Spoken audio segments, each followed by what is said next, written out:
Wow, 50,000, ma'am? Grabe, sobrang laki naman ito, ma'am. Kung kulang pa, nasa yung number ng assistant ko. Naku, ma'am. Ano bang pwede namin gawin para sa'yo para masuklian namin itong kabutihang loob mo, ma'am? Naku, wala naman akong hinihing kapalit. Eh, ma'am, hindi ko sinasabi na may hingi kang kapalit, ha? Baka meron lang may gusto ka na dito sa lugar namin na pwede namin mabigay sa'yo, ma'am.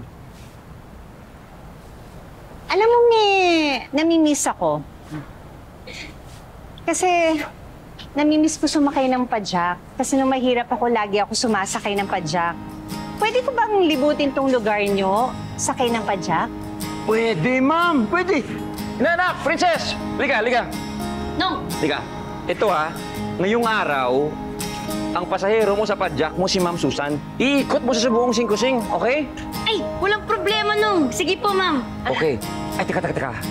Mas maganda siguro kung may kasama ka. Baka alam mo na ba, in case of emergency. Yay! Yes! Hindi, no. Bigo! Liga! Nung. Hindi. Ako wala. Ganito plano natin, ha? Kasamahan mo si Princess, ha? Itur niyo si Ma'am Susan dito sa singkusing. Kayong bahala sa kanya, okay? Po?